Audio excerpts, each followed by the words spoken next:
नमस्कार दोस्तों, आज हम आपको बरकत देवता की कहानी सुनाएंगे। वैशाख मास में इसे लगातार 7 दिन तक सुनने से घर में सुख समृद्धि के साथ लक्ष्मी माता की कृपा बरसती है। एक गांव में एक साहूकार रहता था। वो बहुत धार्मिक प्रवृत्ति का था। उसके 5 बेटे थे, पर उसके परिवार में कोई बेटी नहीं थी। जब बेटी जन्मी तो सभी लोग बेहद खुश हुए। पूरे गाँव में मिठाई बांटी गई। गाँव वाले आश्चर्य में थे कि बेटे की खुशी तो सभी मनाते हैं, पर बेटी की खुशी इस तरह कौन मनाता है। साहूकार के परिवार में बेटी बेटे से कम नहीं थी। वह किसी रत्न से कम नहीं थी, इसलिए उसने उसका नाम रत्नावली रखा। जब वह छोटी थी तो रोज अपने परिवार की तरह धार्मिक थी। वह अपनी दादी के साथ रोज मंदिर जाती थी। वह पीपल, बेल, आंकड़े के पेड़ को सींचती, पूजन करती। वैशाख का महीना आया तो दोनों मंदिर जाकर वैशाख महीने की कहानी सुनने लगे।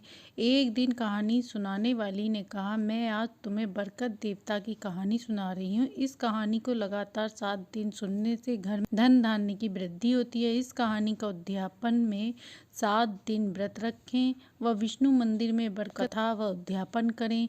इससे घर में महिला पुरुष के हाथों में बरकत बनी रहती है। घर में अन्न धन की कभी कमी नहीं होती। साहूकार की स्त्री ने लगातार 7 दिन तक कहानी सुनी, संकल्प लिया व 7वें दिन विष्णु मंदिर में जाकर बरकत की कहानी का उद्यापन किया। रत्नावली अभी छोटी थी, इसलिए उस पर किसी का ध्यान नहीं गया। जब वह बड़ी हुई तो अच्छा घर वर देखकर उसका विवाह कर दिया गया। जब वह ससुराल आई तो उसके घर में 4 सदस्य थे। उसे घर के कामों का जिम्मा दिया गया। सास ने खाना बनाने का जिम्मा लिया। वह खाना बनाकर सबसे पहले पति व पुत्र को खिलाती, बाद में खुद खाकर बचा कुचा बहू को दे देती। रत्नावली बचा कुचा खा पीकर सो जाती। धीरे धीरे वह कमजोर होने लगी। एक दिन उसके पति ने पूछा, मैं अच्छा कमाता हूँ, घर में अच्छा खाना बनता है, फिर भी तुम कमजोर हो रही हो, तुम्हें क्या दुख है? तब रत्नावली ने सारी बात पति को बता दी। उसे पेट भर खाना नहीं मिलता, इसलिए वह कमजोर हो रही है। उसके पति ने कहा, मेरी माँ ऐसा नहीं करेगी। तुम कल से मेरी थाली का खाना खा लेना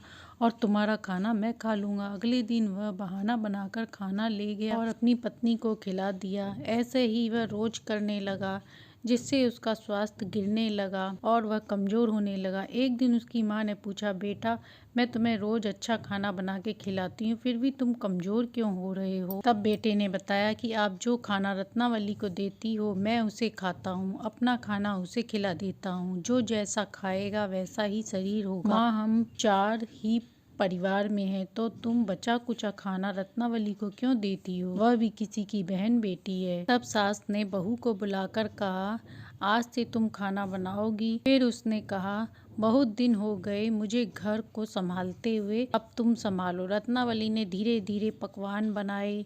उसने सबसे पहले सास ससुर को खाना खिलाया, फिर पति को। उसके बाद कढ़ाई देखी तो खाने को कुछ नहीं था। उसके हाथ में खुरचन भी ना मिली। वह भूखी सो गई। तो उसके पति ने रात में पूछा उससे कि आज तो तुमने खाना खुद बनाया है, भर पेट खाया होगा। तब रत्नावली बोली कि जब सासू माँ बनाती थी तो खुरचन भी मिल जाती थी, आज मैंने खुद बनाया, खाना बचा ही नहीं। तो उसके पति ने कहा, ये कैसे हो सकता है? तब पति ने कहा, अगले दिन थोड़ा ज्यादा खाना बनाना। अगले दिन रत्नावली ने फिर खाना बनाया, पर उसके नसीब में फिर खाना ना मिला। उसे कढ़ाई साफ फिर मिली।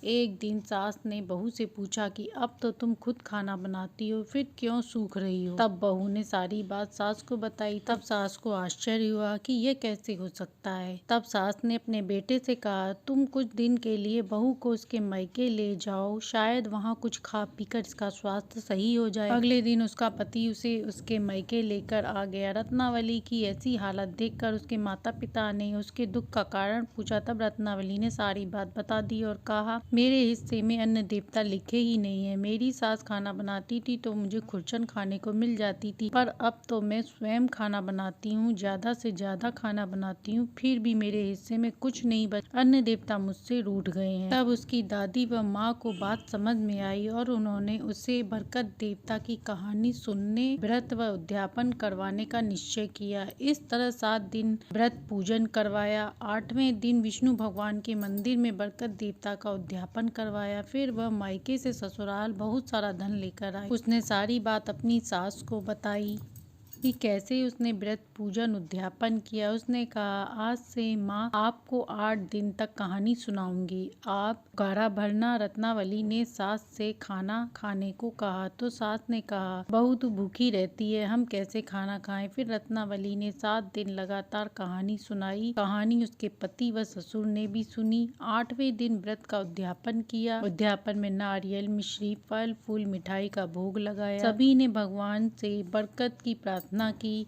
वह पहले गलती जो हुई उसके लिए क्षमा मांगी। अगले दिन रत्नावली ने कम खाना बनाया क्योंकि वह देखना चाहती थी कि बरकत देवता उससे नाराज हैं या प्रसन्न। रत्नावली ने सास ससुर से खाना खाने को कहा। उन्होंने कहा, नहीं बहू, पहले तुम खाओ। तब रत्नावली ने कहा, पहले आप लोग खाएं, मैं बाद में खा लूंगी। सभी ने खाना खाया पेट भर। इसके बाद रत्नावली ने भी पेट भर खाना खाया और खाना बच भी गया। तो ये थी कहानी। हे बरकत देवता, जैसे रत्नावली से राजी हुए वैसे ही सब पर राजी होना। कहते सुनते हुकारा भरते सभी के घर में बरकत देना। वैसे इस कहानी को कभी भी सुना जा सकता है, पर वैसाख के महीने में सुनने से खास उनकी कृपा बरसती है। कहानी अच्छी लगी हो तो लाइक एंड सब्सक्राइब